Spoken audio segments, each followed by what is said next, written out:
That's what the druggie said. The opening scene, Garland and Grohl. Garland goes, first of all, the opening scene, speaking of lines, I had a feeling that because Dave Grohl, the Foo Fighters, and I just had a feeling this was going to have a lot of fucks in it, and a lot of unnecessary fucks, which are the best kinds of fucks in dialogue, where it's abso-fucking-lutely not needed, but you do it anyway. And the opening scene proved right away, like, there must have been, like, 60 fucks within the first opening scene alone, but Garland's like, where's my fucking record? And Grohl's like, it's up here, and there, and there, and there. Not so much there, but that's artists in general. Like, how many people do we talk to? It's like, hey man, I got an idea. What does that ever amount to in most cases? Another idea. Here. And another idea. I want to see it over there. Yeah, like, newsflash, everyone has ideas. Yeah. When you actually get them out, put them on paper, start churning. Now we got a project. All right. But when you do get it out, it's gonna blow your dick right into your mouth. Oh man, that was like a favorite scene and a favorite line, because remember there's a callback to that in the movie later when he's playing the song from, and and even later they were like, who gave Dave a Hummer? He was like, they were like the Hummer. He was just fucking back crazy. Into my mouth like it's been there before. I don't want that album. Oh my god, yeah, that was badass. I don't know if you noticed this, but it was when she the neighbor comes over and brings brown some type of cupcakes or something.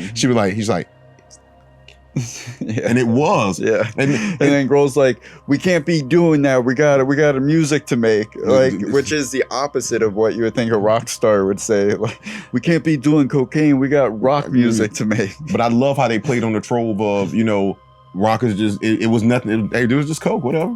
Yeah, because Pat got up the next morning. He knew what was in. He was like, "That's a message down there." I didn't know if he was freaking out if it was really a message. It was a combination.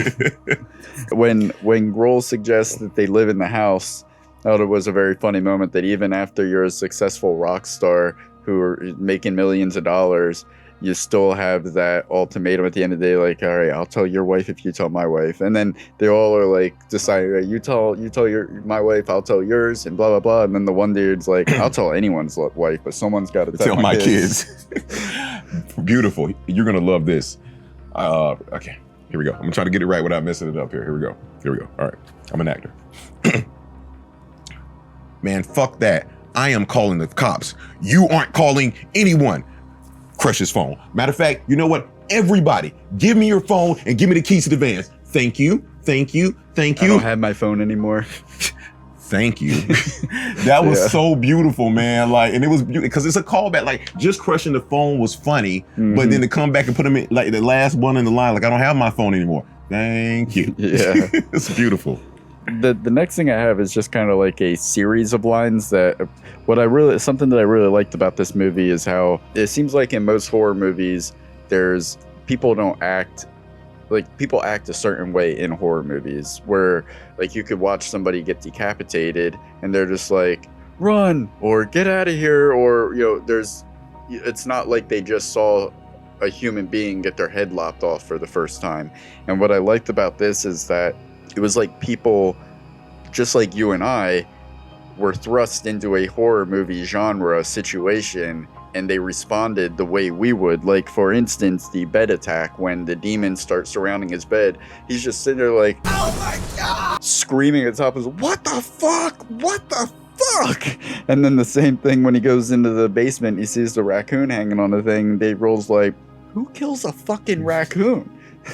Like, just these little things that take you out of the horror movie genre, and it sets up that contrast between how absurd things are that happen in horror movies, because you see, like, and it also helps that we're watching the Foo Fighters do this, people that we're very accustomed to, like, seeing in reality, in real life. So we're watching, like, this real life band respond realistically to things that usually only happen in over-the-top horror movies. Then it provided plenty of it's like almost moments. like a different genre, a genre that's not. I get what you're saying. It's not actors doing this, and I'm not saying they're not actors, but you know what I'm saying, they're thrust as a band. Yeah. How would this band perform in responding to this? And you know what kind of gave me a feel to? Not as crazy, but it had a little this is the end feel to it. Oh yeah, because it was like that meta vibe where you don't know if these are really they're playing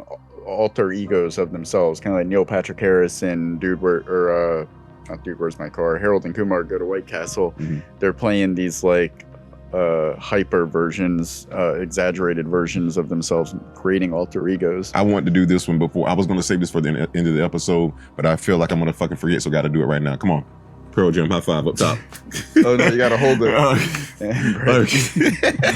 Oh my! I got one more too. What's that? I don't know. Was that like an inside joke? I don't know. Like, I honestly don't know. Okay, guys, let us know. But it was funny. Funny as fuck. Rami, who probably might be I'm not gonna spot. When dead Will Forte, they find him and they're like Dave Grohl. You were just going to say you weren't going to spoil anything and followed up with dead Will Forte. I mean, if somebody shows up in a cameo, just trust they got to get the body count up. Dave Grohl's like, how long has he been here? Rami waves his little feather thing around him. He goes, I'm picking up some energy beacons. He transitioned 28 hours ago. How the hell do you know this? Pasadena, yes.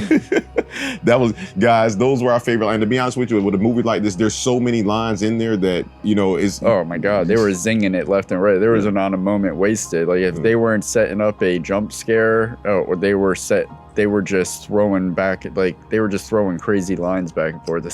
You just want to sleep with her. I do want to sleep with her, but I also don't want to get it decapitated. Like, that's your guy. I feel like I should stay with you to keep you safe.